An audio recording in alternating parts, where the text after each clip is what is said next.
10 years. A full decade. That's how long it took me to finish my dream game. But the truth is, I made a dozen games along the way. I just never finished them. If you've ever tried making a game, you know the hardest part isn't starting, it's finishing. I had to learn that the hard way. And to be honest, I almost didn't make it. But before we get to the end, let's go back to the beginning, because every mistake I made led to this moment. Every failed game was actually Mother Hub. I just didn't know it yet. It's 2014.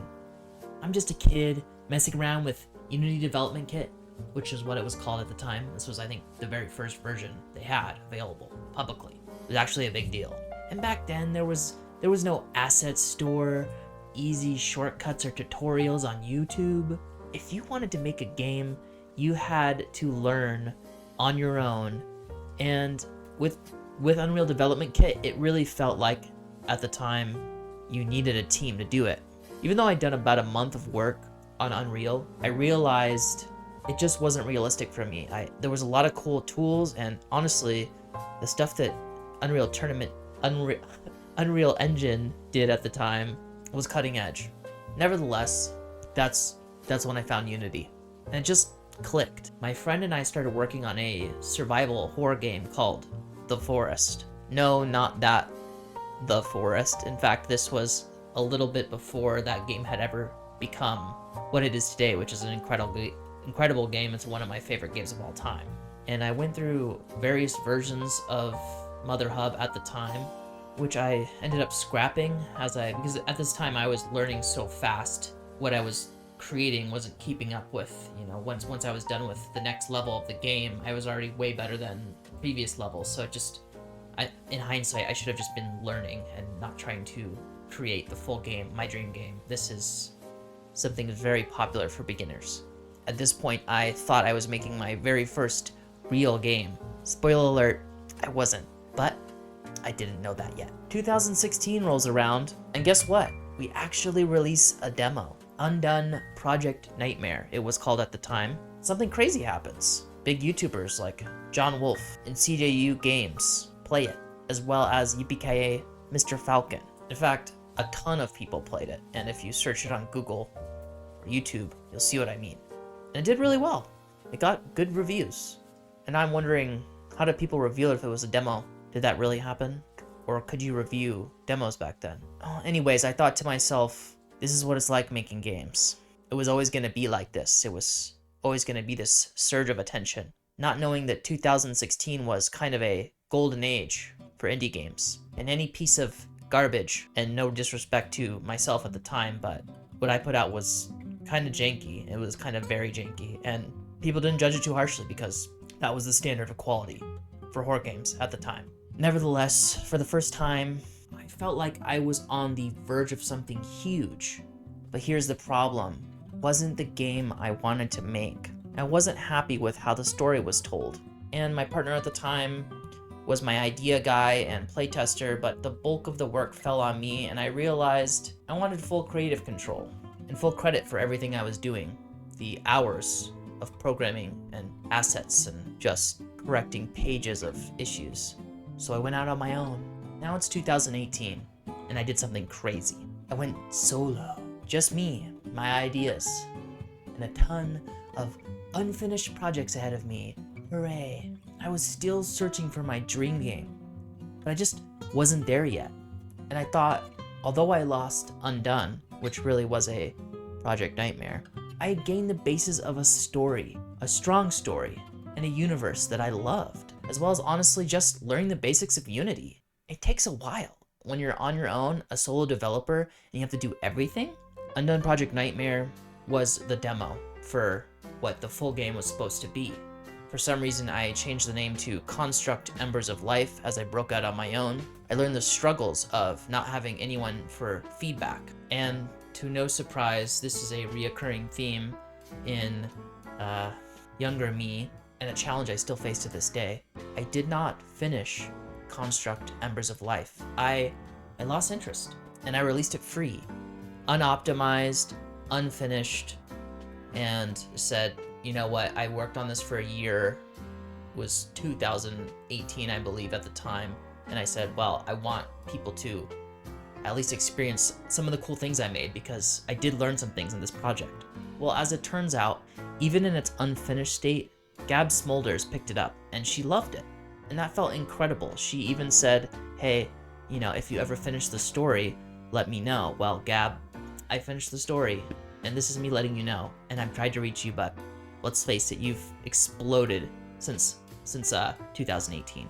And though it felt amazing to have that validation from a large YouTuber, I still couldn't shake the feeling that I was burning out. I was hopping from one idea to the next idea, and at this point, upon quitting Construct, I wanted to do something completely different. This was for the first time I wanted to break out of the Mother Hub universe and try something new. And guys, my idea was an Egyptian sort of ancient aliens inspired game, and well, there's just been a large game with that exact storyline released just recently, and it's done really well, and it was probably 98% finished. And you guys are not gonna ever believe what happened next. Lost interest at the very last minute, and you never saw the light of day. And it had some really cool things, like the music was a soundtrack I wrote all myself, and it was, honestly, it was beautiful. And there I was with another failed quit game under my belt. Yay! But it wasn't just a failed game, it was another step in Mother Hub. And though it felt awful, I learned a ton along the way, like building ambience and how to properly tell a story that had some construction to it. I could see a pattern in myself. I kept switching ideas and never finishing, never pushing through with the hardest part of development, the last part, the finishing section. And I finally asked myself, why? Why am I like this? And the answer? I wasn't making my game yet. I was playing it safe, but I was improving, and I was working my way to creating Mother Hub. I just didn't even know. I'd always been inspired by games like Doom and Half-Life, Dead Space. So why wasn't I making that game? Well, for one reason, those games are made with teams of 600 people. Just pointing that out past Seth, that's something to consider. When I realized there was a Mother Hub story I wanted to tell, I didn't have the technical tools to do it. I started writing a book. Yeah, I started writing a book. And no surprise, 3 chapters in, I quit because I realized once again this just wasn't the way I wanted to do it. But that book gave me 1,000 years of Mother Hub lore and a character named Thea, who was my Ender, and a world that was my Dead Space, and characters that you could actually care about. I decided, no more distractions. I was gonna learn how to make a FPS horror game, even if it killed me, and no matter how long it took. Instead of creating Mother Hub in a vacuum at this point, I was releasing everything to Reddit. This was around 2020. Reddit was really good at giving me really honest and brutal feedback. They shaped me like a ball of clay, and slowly, the game started to take form. I sort of thought it was a small victory when the people of Reddit stopped giving me this harsh criticism and actually turned to praise. This allowed me to build a community on Discord of many people that believed in my dream and wanted to volunteer their time to help me make it true. The Discord community I have now has over 400 people. And here's the thing, for the first time, I wasn't losing interest. I could step away and take a break from Mother Hub, and I didn't have new ideas of the next game I wanted to build. But was my scope too large for one person? Did I really understand the difficulties of creating a FPS game? How long did it really take to finish?